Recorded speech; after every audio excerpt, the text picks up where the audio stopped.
La noche en que nadie lo vio llegar, había un hombre en el extremo de la barra que llevaba 3 horas sin moverse. No había pedido más whisky después del primero. No había hablado con nadie. Solo miraba el fondo del vaso vacío como si adentro hubiera algo que los demás no podían ver. El cantinero lo había notado desde el principio, pero en Red Rock Flats uno aprendía rápido a no hacer preguntas sobre los hombres que llegaban solos y en silencio. Esos eran los más peligrosos. No porque fueran violentos necesariamente, sino porque cuando un hombre viaja solo durante semanas, atraviesa desiertos y montañas sin compañía y llega a una cantina sucia al borde del territorio, lo que sea que lo trajo hasta ahí, no es algo que se resuelve con una conversación. Se llamaba Samuel Rourke, 48 años, 1,90 m de silencio y cicatrices, y había cruzado 400 millas de desierto para llegar a ese pueblo exacto, en esa noche exacta, por una razón que llevaba 2 años esperando el momento correcto. Lo que esa cantina llena de desconocidos no sabía, lo que el sheriff que jugaba cartas en la mesa del fondo no sospechaba, era que Samuel Rourke no había llegado a Red Rock Flats buscando justicia. La justicia ya la había buscado. En 2 estados frente a 3 jueces distintos, con testigos y evidencia, y todo lo que el sistema le pedía. Y el sistema le había fallado cada vez. Lo que Samuel Rourke buscaba esa noche era algo completamente diferente. Algo que no tiene nombre en ningún libro de leyes. Algo mucho peor que la justicia. Y lo iba a encontrar antes del amanecer. El origen de una herida que no cierra. Para entender a Samuel Rourke, hay que retroceder 2 años y 4 meses. Hay que ir hasta un rancho pequeño en las afueras de Laredo, Texas, donde una familia vivía una vida que no le pedía nada a nadie. Samuel había pasado 20 años construyendo ese rancho desde cero. Llegó al territorio con $16 en el bolsillo, una mula coja y la determinación de alguien que no tiene nada que perder. Trabajó como peón, como herrador, como guardaespaldas de caravanas de comerciantes, ahorrando cada centavo que no necesitaba para comer. A los 32 años compró su primera hectárea de tierra. A los 38 ya tenía un rancho funcional, 500 cabezas de ganado y una casa con techo de madera que había construido con sus propias manos. A los 40 conoció a Margaret. No fue un romance de novela. Fue algo más sólido que eso.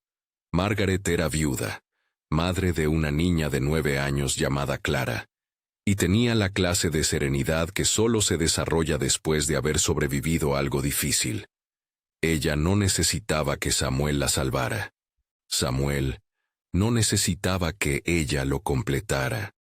Se encontraron como 2 personas que habían aprendido a estar solas y descubrieron que preferían no estarlo. Se casaron en una ceremonia pequeña un domingo de octubre. Clara le decía papá a Samuel antes de que terminara el año. Por 2 años esa fue la vida de Samuel Rourke.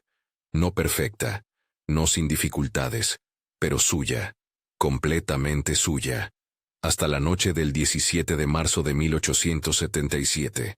Esa noche, Samuel estaba en el pueblo recogiendo materiales de construcción. Había dejado a Margaret y a Clara en el rancho, como hacía siempre que el viaje era corto. 2 horas de ida, 2 horas de vuelta. Nada que hubiera sido un problema alguna vez. Cuando regresó, el rancho estaba en llamas. No encontró a sus animales. No encontró sus herramientas. No encontró el dinero que guardaba en la caja bajo el piso de la cocina. Y no encontró a Margaret ni a Clara en ningún lugar que quisiera recordar. El pueblo habló durante semanas. Todos tenían una teoría. Nadie tenía una respuesta. Nadie excepto un hombre que bebía en la misma cantina donde Samuel esperó el amanecer aquella primera noche, incapaz de regresar a las cenizas de lo que había sido su vida. Un viejo arriero que había visto algo que no tendría que haber visto, y que tardó 3 días en encontrar suficiente valor como para decírselo a Samuel en voz baja, mirando hacia los costados como si las paredes tuvieran oídos. El nombre que ese hombre le dijo era Harlan Boss. Samuel no conocía ese nombre, pero en los días siguientes lo fue conociendo, fragmento por fragmento, como se arma el retrato de una pesadilla. Harlan Boss era el líder de una banda que operaba en 3 territorios. No eran bandidos comunes que robaban diligencias y huían. Eran más organizados que eso, más pacientes. Identificaban ranchos aislados con recursos valiosos, esperaban el momento en que el dueño no estaba, y entraban con una violencia calculada que no dejaba testigos ni evidencia fácil de rastrear.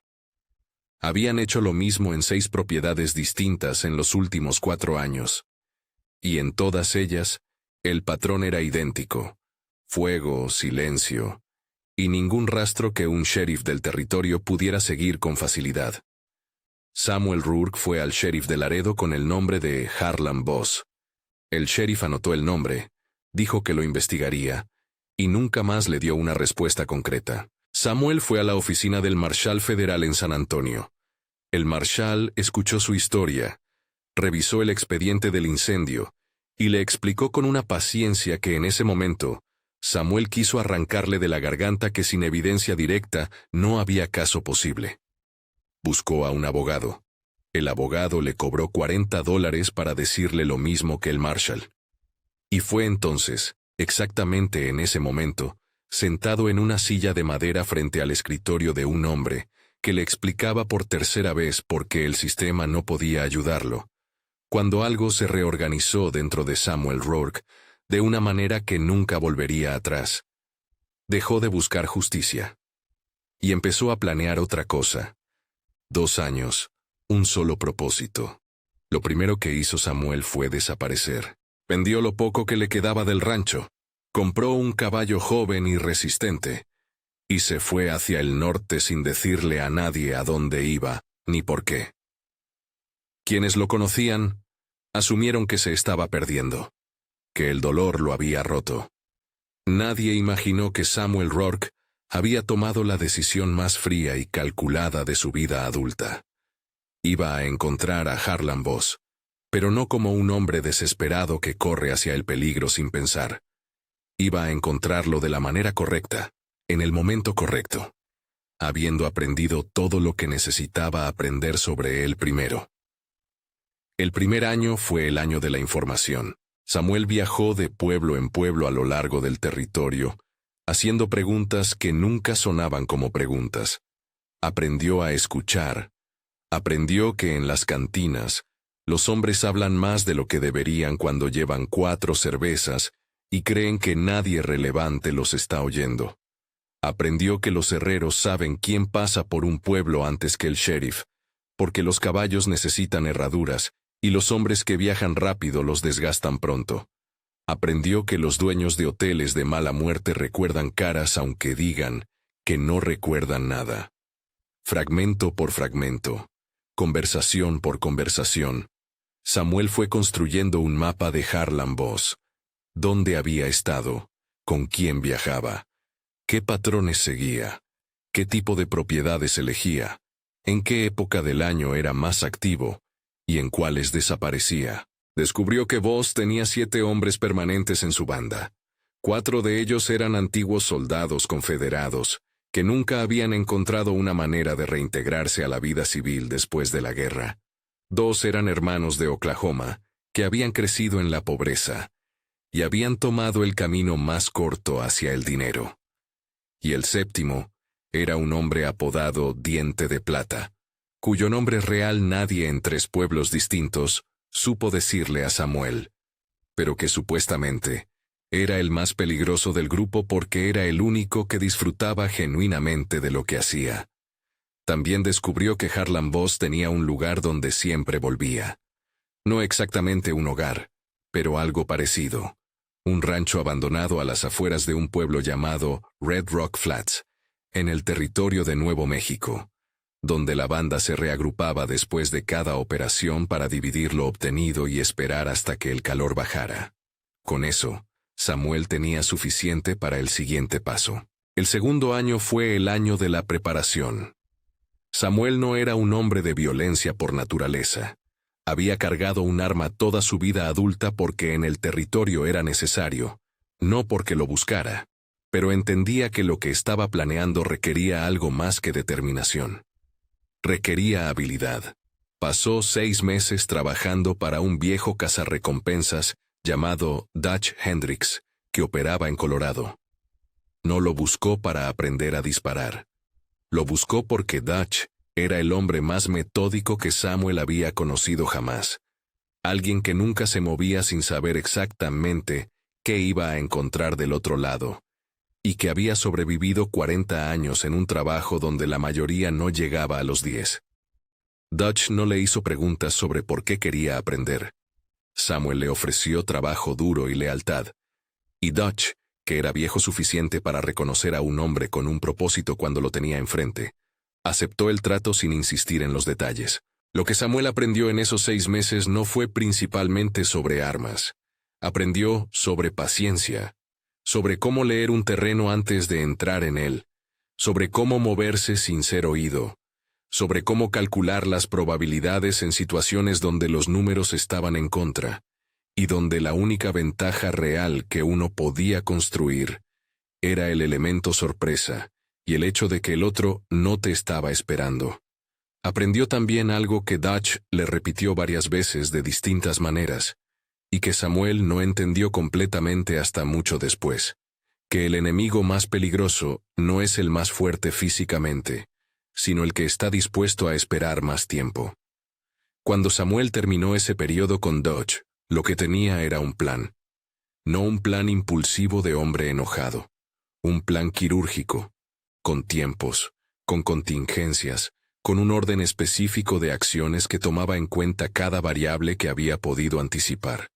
Y entonces esperó el momento correcto, que llegó en una noche de noviembre de 1879, cuando una fuente en Albuquerque le confirmó que la banda de Harlan Boss había regresado a Red Rock Flats después de una operación en Arizona. Samuel Rourke montó su caballo y empezó a cabalgar hacia el sur. La noche que Red Rock Flats no olvidó, llegó a Red Rock Flats 3 días antes que la banda, lo cual era exactamente lo que necesitaba. No entró al pueblo de día. Rodeó el perímetro al anochecer, ubicó el rancho abandonado que sus fuentes habían descrito, y pasó 2 días estudiando el lugar desde la distancia, con la misma paciencia que había aprendido con Dutch. Contó las entradas. Identificó los puntos donde los hombres de Boss pondrían guardias.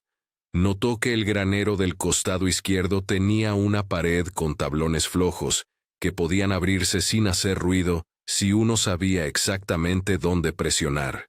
La noche del tercer día, la banda llegó. Samuel los observó entrar desde una posición elevada, en una loma a 300 metros del rancho. Contó los hombres. Eran 8, no 7. Habían sumado a alguien nuevo desde la última información que tenía. Eso cambiaba el cálculo, pero no lo suficiente como para alterar el plan de fondo. Esperó hasta que las lámparas del rancho se apagaron. Esperó 1 hora más después de eso. Y luego, en la oscuridad más quieta de la madrugada, cuando incluso los guardias empiezan a luchar contra el sueño, Samuel Rourke bajó de la loma y empezó a moverse. Lo que sucedió en las horas siguientes dentro de ese rancho abandonado nunca fue documentado en ningún archivo oficial. No hubo un juicio, no hubo un reporte del sheriff, no hubo ningún periódico que cubriera la historia porque en Red Rock Flats nadie estaba interesado en hacer preguntas sobre lo que pasaba en propiedades que oficialmente no existían. Lo que se sabe es esto. Al amanecer, cuando los primeros comerciantes empezaron a moverse por las calles del pueblo, encontraron a 6 hombres atados en la entrada de la oficina del sheriff. 6 hombres que no habían estado ahí la noche anterior. Con una nota clavada en el poste que los listaba por nombre, describía los crímenes de los que eran responsables en los últimos 5 años, e incluía la ubicación exacta donde podía encontrarse evidencia enterrada de cada uno de esos crímenes. 2 de los hombres de Boss habían logrado escapar en la confusión de la noche, y Harlan Boss mismo no estaba entre los 6 atados. Estaba en otro lugar. El sheriff de Red Rock Flats, un hombre llamado Garrett, que llevaba 12 años en el puesto, y que creía haber visto todo lo que el territorio podía ofrecerle, recibió esa mañana una visita en su oficina que recordaría el resto de su vida. Samuel Rourke entró por la puerta, Se sentó frente al escritorio sin que nadie lo invitara, y habló durante 40 minutos sin apuro. Le contó todo. El rancho en Laredo. La noche del 17 de marzo. Los 2 años de investigación. Los nombres, los crímenes, las fechas, las ubicaciones.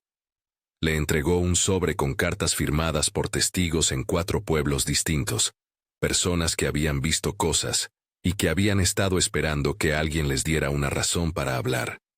El sheriff Garrett escuchó todo sin interrumpir. Cuando Samuel terminó, Garrett se quedó en silencio un momento, y luego preguntó la única pregunta que importaba. ¿Dónde está vos? Samuel puso una llave sobre el escritorio. Era la llave de un galpón de almacenamiento al borde del pueblo. Adentro, dijo, vivo, sin heridas graves, esperándolo a usted. Garrett lo miró durante un momento largo. ¿Por qué no lo mató? Era la misma pregunta que todo el mundo le habría hecho.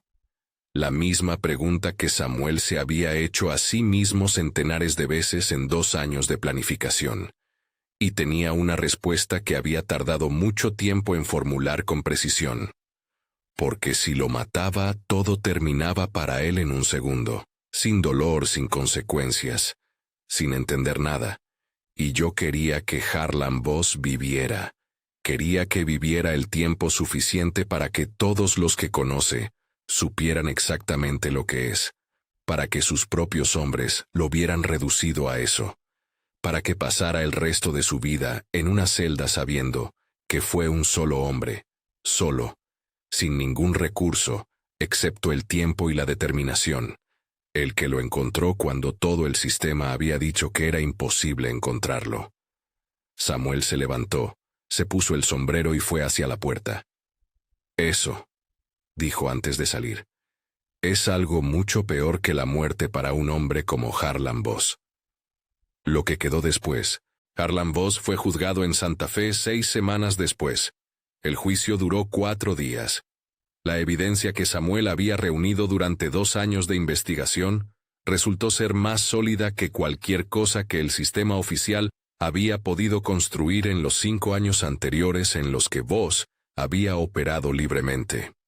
Fue condenado a cadena perpetua sin posibilidad de libertad condicional. Sus 6 hombres recibieron sentencias de entre 8 y 25 años, dependiendo del grado de participación que la evidencia podía probar en cada caso. Los 2 que habían escapado esa noche fueron capturados en los meses siguientes gracias a la red de información que Samuel había construido durante su investigación, y que el Marshal Federal, una vez que tuvo frente a él un caso imposible de ignorar, finalmente empezó a usar. Samuel Rourke no asistió al juicio. No tenía interés en estar en la misma sala que Harlan Boss, ni en escuchar un veredicto que, aunque necesario, no le devolvía nada de lo que había perdido. Lo que sí hizo, el día antes de que comenzara el juicio, fue regresar a Laredo. Fue hasta la colina donde había quedado el rancho. No quedaba nada, claro.